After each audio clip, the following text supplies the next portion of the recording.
Then after that, I got to do Civilization to Nation, which is huge. It's the biggest thing we've ever done. And it traces from home to the Constitution. The whole idea is that how our civilizational idea instructed the Constitution of India. That we became what we became because we were, in any case, that. Wow. Because if we weren't that, we wouldn't become what we are. And our values in the Constitution are the civilizational values of inclusion, diversity, of debate, of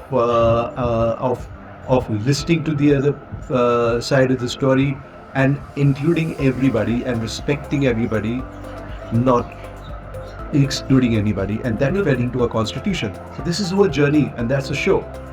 And so, well, then of course in between I did a film called Gandhi, My Father, which went on to become, a huge film that won many awards, international, national, and wherever I go, every media school shows that film, every drama school shows it, and most of the top universities, Harvard and in Oxford, it is kind of a companion to it. So everywhere, mostly, and even in Oxford, companion to Attenborough's Gandhi, and in many ways considered very authentic, and it is. So Gandhi, My Father, is another film very close to my heart.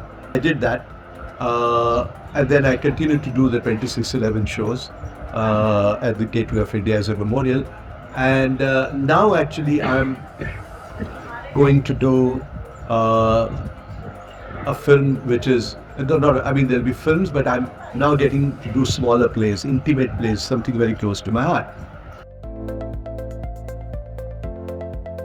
I met Gandhi through my work, and that changed me forever. And today, all my work is instructed by those values. And anything that I do, I think the Gandhi is there. So even in this Civilization to Nation, the biggest section goes to Gandhi. And in that, it's very interesting. What are the values? The value system of Gandhi. First of all, compassion, inclusion. The other part is equity, and I think one of the things that moves me deeply with Gandhi, and this is one of the areas which we as a country, as a society, if we had imbibed it, and if we even imbibe it now, there will be a huge transformation. It is the idea of trusteeship, because I think the idea of trusteeship is so powerful, and at the same time, it is so close to human nature, because telling everybody to give up everything doesn't work.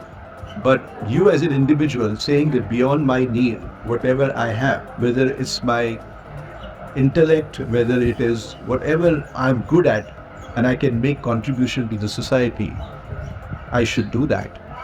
And that would be transformative, because particularly at a time when we are living in a society where the inequality of opportunity and inequality in terms of wealth is growing very acute.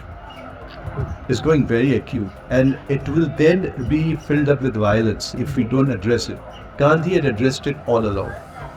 And in my documentary that I've made, it's not a documentary that I've made, it's from his footage.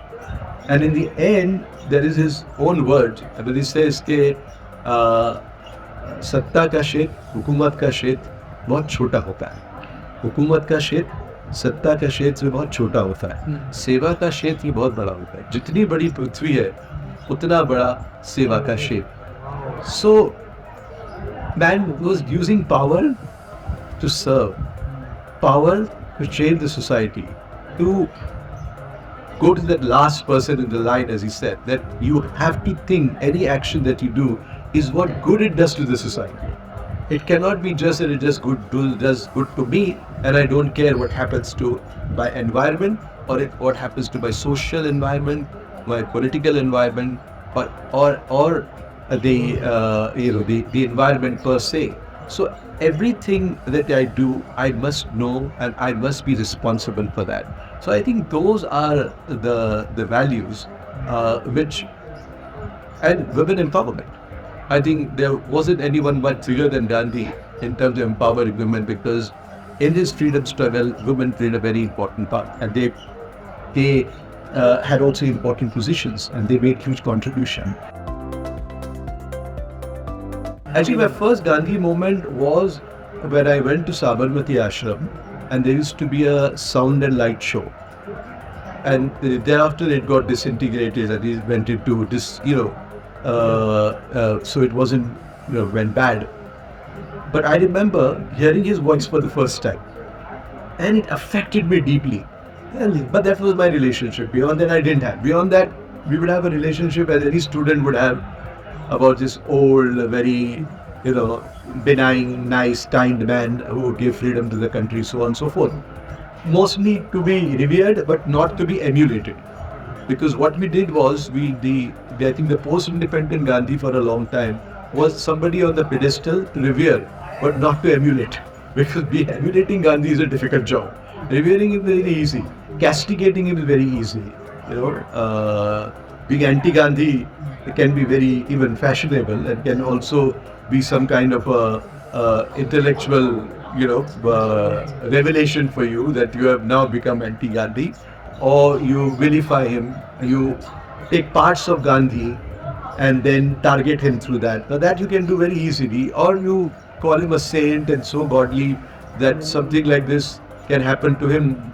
None of the other earthlings can have anything to do with that. So you've done a very good job of putting him on a pedestal or throwing mud at him. And I think the work that you do, to me, is very Indian and simple. No, the whole back which we I would have done if I had not understood. And it's not just knowing Gandhi, it is meeting the people who are taking Gandhi up to the ground. And it's here that I went, because my work is research based. So I went to villages around the country. And one of the most powerful of that is in Gadchiroli by Abhay Bang and Dr. Abhay Bang and Rani Bang, the Search Foundation. They are my heroes. Then there are people in Bangalore, the Karuna Foundation. They are doing, and I realized that all good that happens in this country on the ground has its reference to Gandhi. It has reference to Gandhi, because without Gandhi reference, beyond the Gandhi structure, or a Gandhi model, you cannot do it. And the first thing is that you have to think about other people and how you can serve other people selflessly without thinking about yourself, and seeing that how the poorest of the poor get help, that how they are reached. And I think that is a Gandhian idea. And so if I did Bhakti Bikar Sakti Hoon, it is because I was deeply affected by Gandhi and what Gandhi did, and the kind of impact. The idea of Gandhi many times has to be understood is bigger than perhaps the person Gandhi.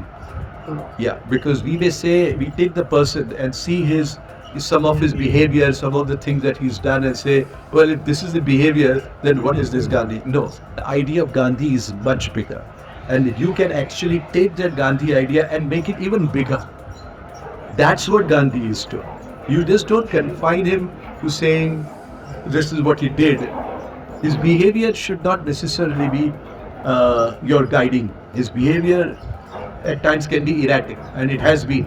But that is what he was. He was constantly evolving. But you have to look at the final contribution, and even today,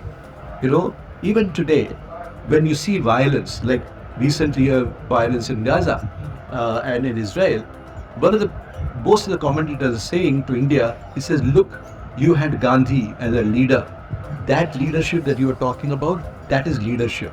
That leadership has made this country what it is. If we had gone the violent path, there are a lot of films and a lot of heroes we try to sort of, make them, if we had followed that path, India would be a robust, India would be a masculine India. It would have actually disintegrated much faster than it is, because balkanization can happen in India very fast if we do not adhere to the idea of India. And the idea of India is the glue that gets it together. That's what Gandhi gave us.